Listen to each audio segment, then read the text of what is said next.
Well, my name is Torunn Kjolner, and at the moment I am the head of the acting department at the Norwegian Theatre Academy.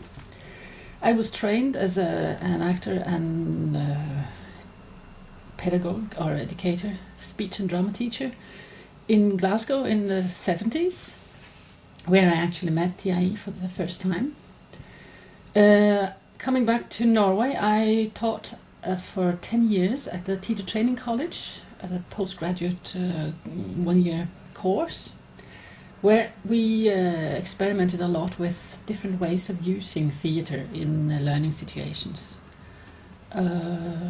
I left to go to Denmark, where I took up a position at the University of Aarhus. And shortly after, I worked with theatre and education with the Children's Theatre Company in Aarhus, who wanted to take a new approach to children and theatre. They had been presenting 45-minute theatre pieces for children for 15 years and wanted a change.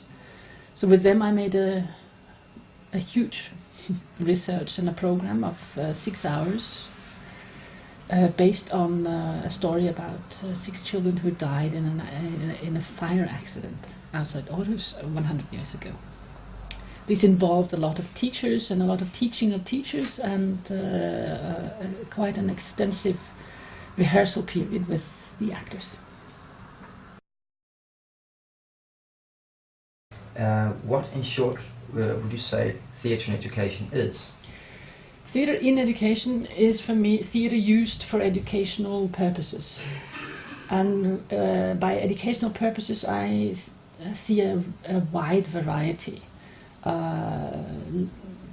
Going from particular learning in particular themes and subjects to more human-oriented issues. I think theatre in education is based on an idea of a program, and this for me was one of the most important structural ideas when I've been making theatre in education.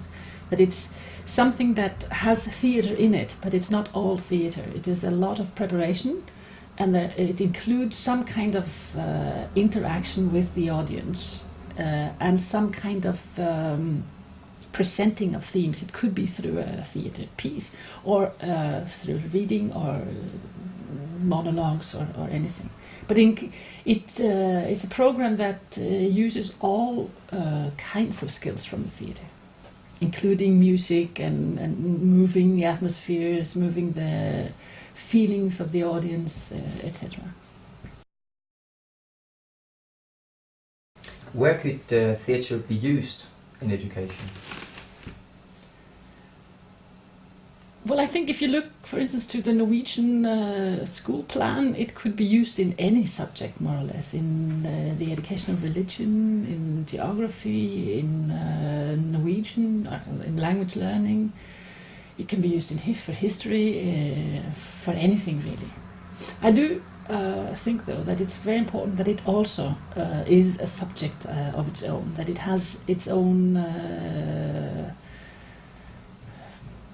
focus, so to speak, that there is the reference to theatre, which is very important.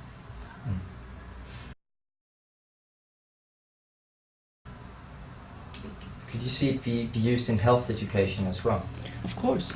I think the idea of using role, that you go into somebody else's shoes, whether it's really doing a real role play or if it's just taking on the function in a situation, it does have an effect on you. So of course, anything that you put yourself into and let yourself be confronted with somebody else, something else, it will have an effect. So yes, of course, health, all kinds of health education.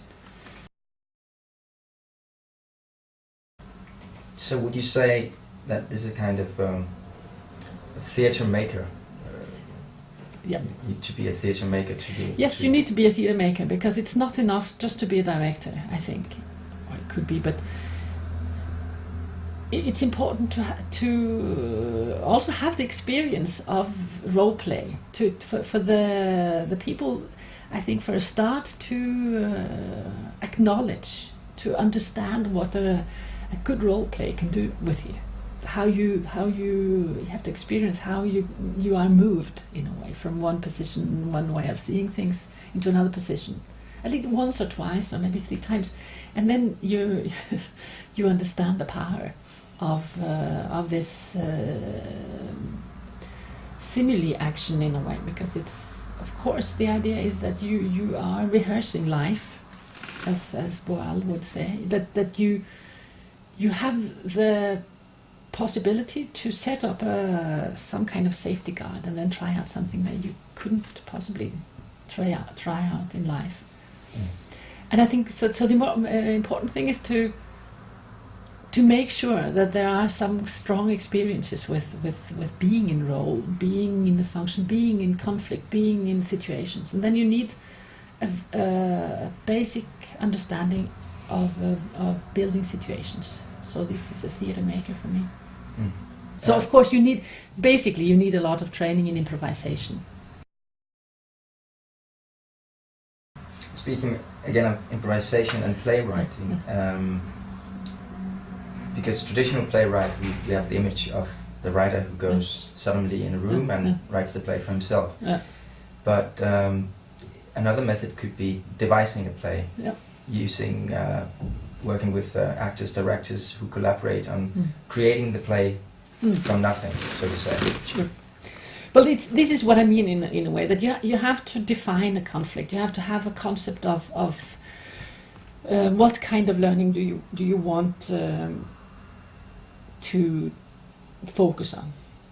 And I think it's very important to be as selective as almost as a Hollywood film playwright, to have a premise, honesty lasts longer, or something very simple, something very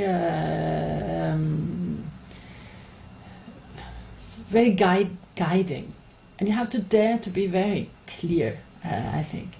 And then you have to I think, learn to gather material for that kind of focus. And of course, I agree with you. It's playwriting is nothing you do from sitting down, starting on page 1, act 1, and then eventually you will end, because I think every experience tells us that this is usually the worst way to start. So you have to start with the main conflict in some way or another. Start with the main interest. Sometimes you have to work to find the interest of the people you work with, and then you can work backwards and forwards from the main conflict, and chisel out some kind of plot.